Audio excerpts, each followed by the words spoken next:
protesting globalization after 1900. But what is globalization? Globalization is the increasing interconnectedness and interdependence amongst countries, cultures, economies, and societies across the world. This process involves the exchange of goods, services, information, ideas, and people across borders, often facilitated by advancements in technology, transportation, and communication. Thanks, Mr. Definition. Yes, protests have broken out in Seattle in response to the World Trade meeting going on there today. People are calling it the Battle for Seattle. Other reporters there on the scene.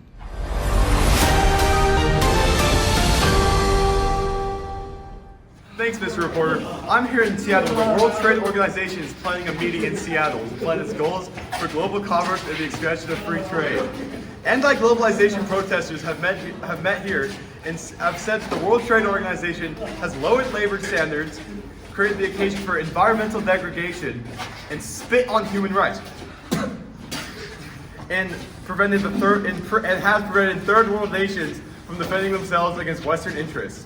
40,000 protesters have showed up to challenge the idea that free trade was the highest value of the world commodities. Wow, that looks wild. Let's dive deeper into the roots of these protests. Anti-globalization movements were a collective term for various groups and individuals opposing certain aspects of globalization. Thanks, Mr. Definition!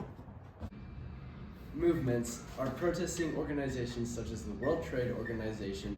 The World Trade Organization is an intergovernmental organization that regulates and facilitates international trade, establishing and enforcing the rules that govern trade between its member countries.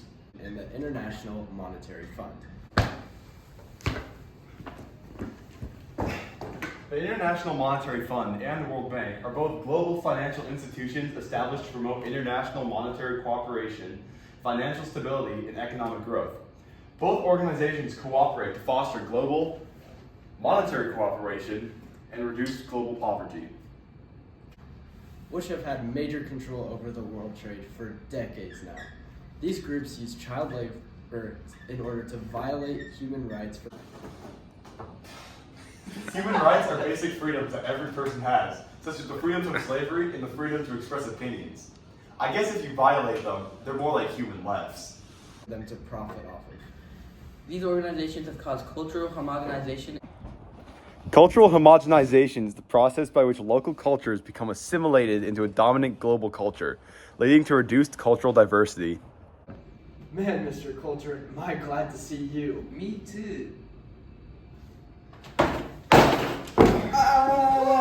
Oh! Oh my gosh, Mr. Coulter! No! I'm glad to be here. And economic equality, inequality in less powerful nations and favored richer countries such as the USA. Economic inequality is the disparity of wealth and income between different groups or regions. The protesters want to give these poor countries more sovereignty over their own government. Sovereignty is the authority of a state to govern itself without outside interference.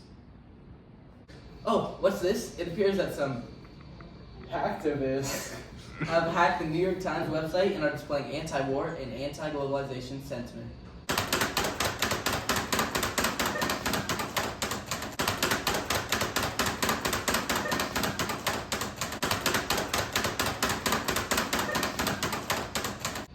They say that they stand for HOPE, Mr. Definition.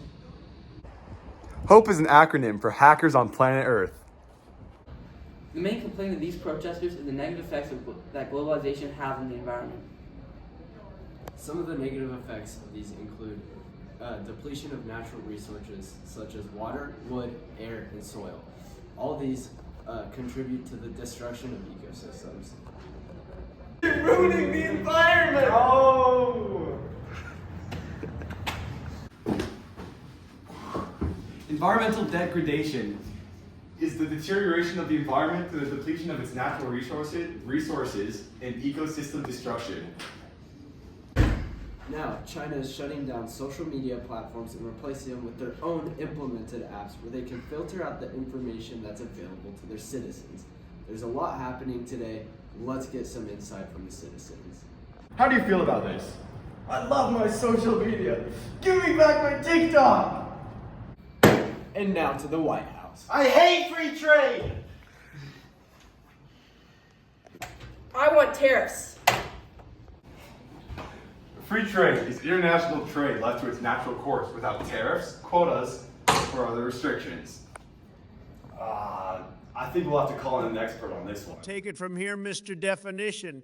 Tariffs are taxes imposed by a government on imported goods, often designed to influence trade policies, protect domestic industries, or generate revenue. Wow, that looks tense. We're passing the rest of the story off to our analysts.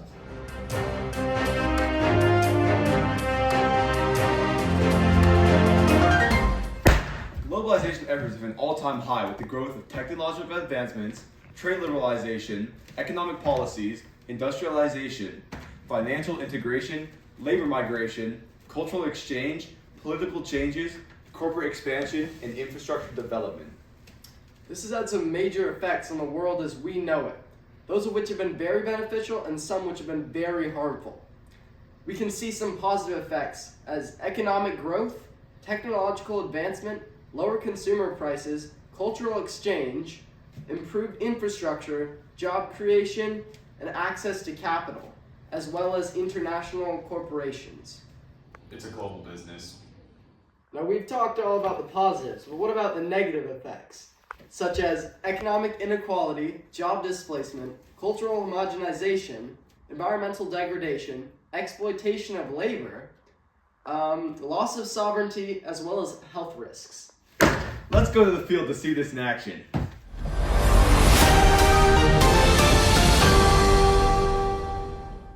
Look at this young lad playing with his technological advancements.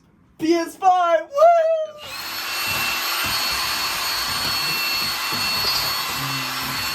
No, keep going, keep going. Oh, I'm finances and I'm integrating. I'm finances. Finance going up. Up. Finance is integrating. Beep-oo, loopoo, loopoo. Job is so boring, and at least I'm getting paid though, I guess.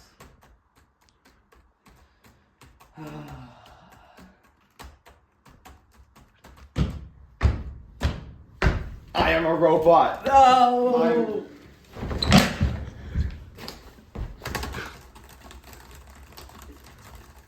He doesn't even need to be paid.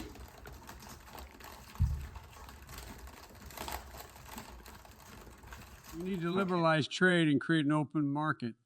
No more tariffs. Together we are the liberals. Maybe the real liberalization was the friends we made along the way. Yo, Chase, go long. Nice catch, Shear. Not my name, quarterback.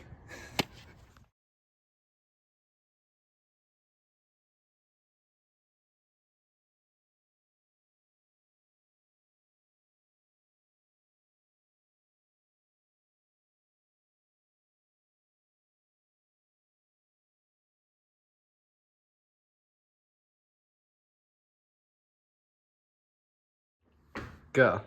What if we all worked together? Let me run the numbers.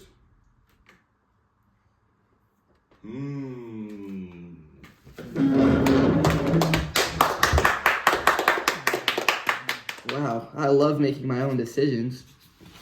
Ah! No!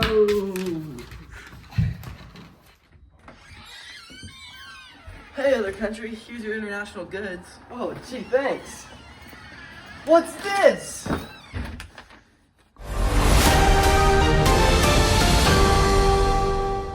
Wow, that was pretty crazy. We now have a protester from the anti-globalization movement as a guest. Have a seat.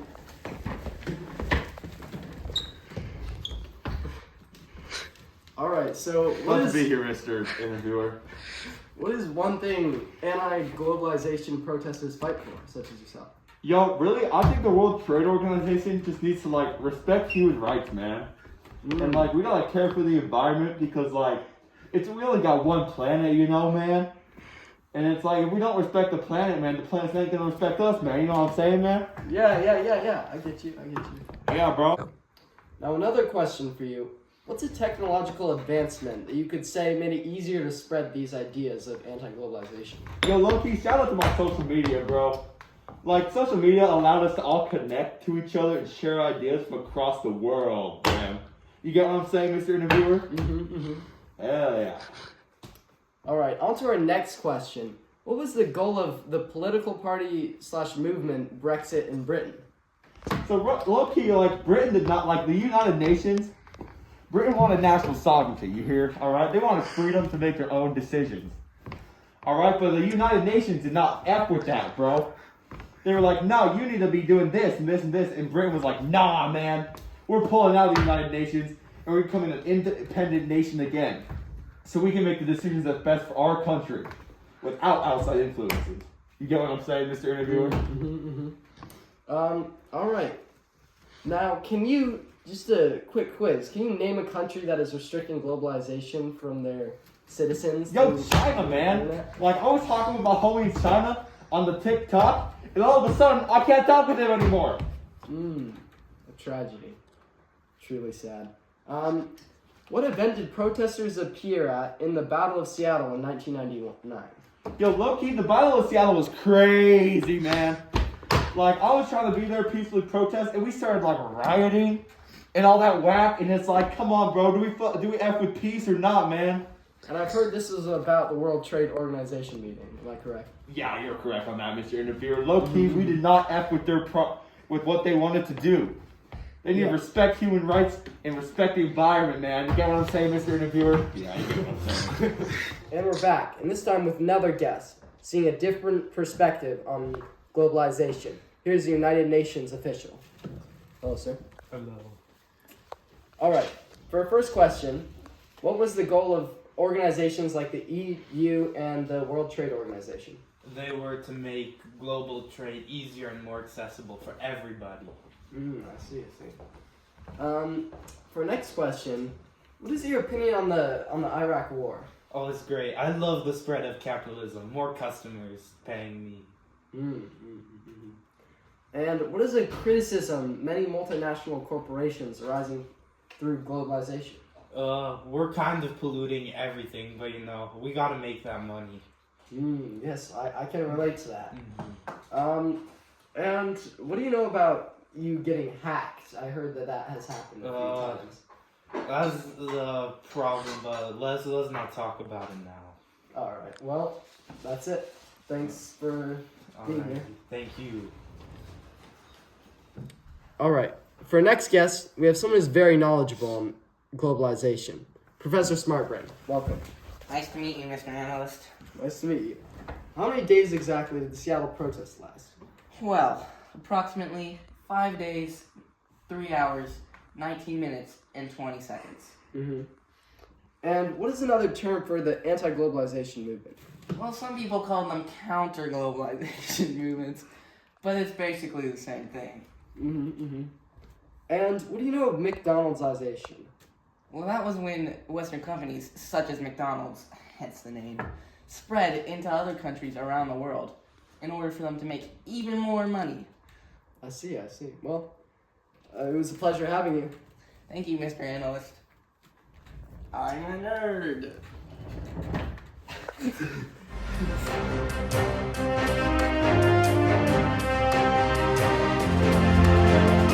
Take away from all this, how can we explain the various responses to increasing globalization from 1900 to present? Well, we can see that as globalization gained traction, as did anti-globalization movements, people started realizing that globalization generally didn't believe or benefit the world as much as many believed. People criticized it for loss of culture, spread of explosive transnational corporations, and power imbalances between interacting nations. We saw this take form in protests everywhere and gain general spread of anti-globalization ideas. That's all. Good night.